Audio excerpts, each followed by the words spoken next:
Okay, so Wolves travel to Brentford away this weekend for the final game of January. Um, Potentially the last game Adama Traore plays for Wolves. Maybe a Chiquinho debut, who knows? But yeah, it feels like a good time to play Brentford right now. Obviously, Brentford are a bit out of form. Obviously, they're still doing really well in the league, 14th. I know they're still down the bottom of the league, but they're not going to get relegated. They've already got that nice little gap between them. But it feels like a lot's changed since the last time we played Brentford. Obviously, we played Brentford fifth game of the season away from home back then. Brentford, I think they were fifth in the league back then, and obviously we were in the relegation zone, and we lost 2-0, and Marcel gave away a penalty, and it kind of that's when people started to doubt Bruno Lage a little bit, and obviously Brentford were kind of on the up, right, and everything was going their way. Had a couple of injuries, David Raya, and it's kind of fought for them a bit, but they're still doing really well. But it feels like a good time to play them. Obviously, they've only one win, which is against Villa, right? Yeah. They have had hard fixtures, and it will be a tough game. They're very similar, as I'll speak about later. They're very similar to us in a lot of metrics, and obviously in the formation they play as well. So it won't be an easy game away at Brentford, but it's a game it feels like we have to win. Like when you look at the fixtures right now, going into February, it's a very hard February. If you ignore the Norwich and the Cup game, obviously Leicester are just behind us with a few games in hand. West Ham are just above us. Same with Arsenal and Tottenham. And look, I don't think we're going to get top seven or anything, but it's not unrealistic when you look at the table.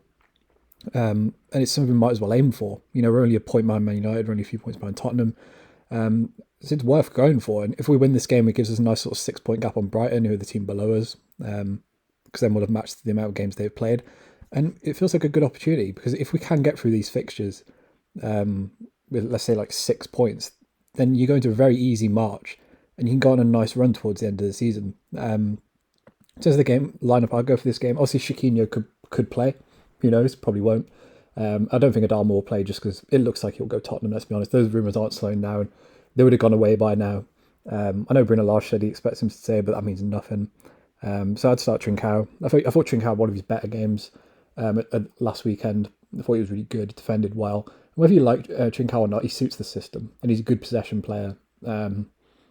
So obviously he has to start. Look, I've been advocating Fabio Silva start, but I just know he's not going to. And Raul just scored a goal. I know it was a penalty, but I thought he had an okay game and maybe some confidence. So you kind of got to start him. Same with Pedence. Obviously Ruben will come back in, I assume. Assuming he's come back from COVID. Same with Jan Martino. I don't think Dendoncker did bad last week, but he's just not on the same level as Martino and Neves, especially in this system where you need a ball carrier. Obviously, Aït stays there with Semedo. I assume Totti Gomez will start. I'd start him. I thought he was really good last week. It was a bit of a bold pick by Bruno, but you've got to give the guy credit. He trusted a kid and he kind of repaid him. So why not start him again? This isn't an amazing Brentford attack. Like they're the only team. Our top scorers are Raul and Huang with 4. Same for them with Ivan Toney. If you look at the league, everyone else has higher top goal scorers. So I think that shows a lot about Wolves and Brentford's attack over this season. Obviously, Brentford, their home record's better than their away record, but our away record's better than our home record. So read that's what you will. Conceded a lot of goals, 33, but obviously they've scored a lot more than us. Albeit that's not very hard. But that defence is gettable. It's not a bad defence. Christopher Ayer, Ethan Pinnock. I think everyone rates those guys, but Pontus Jansson, but it is gettable. And you'd expect Trincao, Pedence and Jimenez to be able to score a couple. And it feels like we're in the best kind of goal-scoring form of this season right now. In terms of goalkeeper, obviously Jose Sarr's still been amazing, but at the start of the season, David Raya got injured, and David Raya at the start of the season was up there with Jose Sarr for like one of the best shot-stopping goalkeepers in the Premier League. And then he got injured after, I think it was the game after we played them. But Alvaro Fernandez has come in. They got him on loan from Huesca, I think. I mean, he's actually been one of the better goalkeepers in the league. Obviously still quite a way behind Jose Sarr, but I think a lot of people assume that because Brentford have dropped off, it's because David Reyes got injured, but I don't really think it is. Because Alvaro Fernandez has come in and maybe not as good on the ball, but he's been a very good shot stopper. In terms of aerial win rate, Wolves and Brentford are literally the same, so I don't think you need Dendoncker in this game. Sometimes you look at it and go, if you play one of the big boys, Burnley, Palace, in terms of like big size, maybe you bring in Dendoncker. You don't need to do that against Brentford. They're not incredibly aerially dominant. They're kind of similar to us in a lot of metrics, Brentford. Same as possession, they're a bit less than us, but they're not a ball dominant side. We'll have the ball in this game, I assume anyway. It depends how we'll set up, but I know it's away from home, but Brentford don't mind sitting back.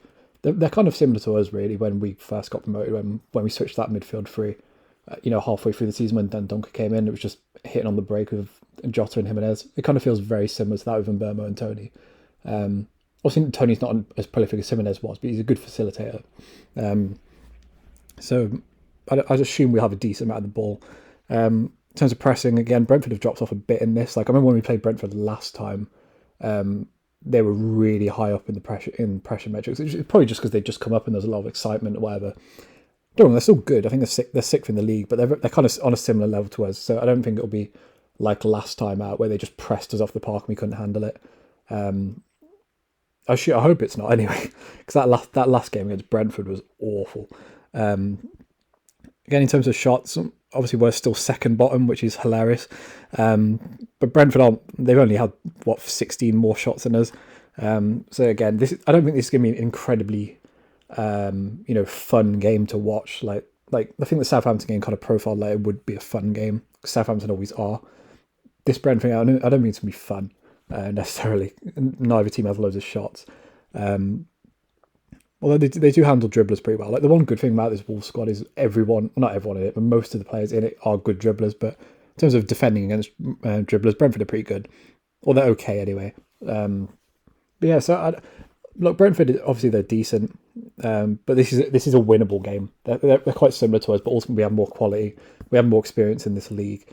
And it's a game that if we want to achieve look, obviously at the start of the season, if you'd said 8th, even 10th, I think most people would have taken it. But context changes for a season. And we've put ourselves in a position now where it would be disappointing if we kind of dropped away, do you know what I mean?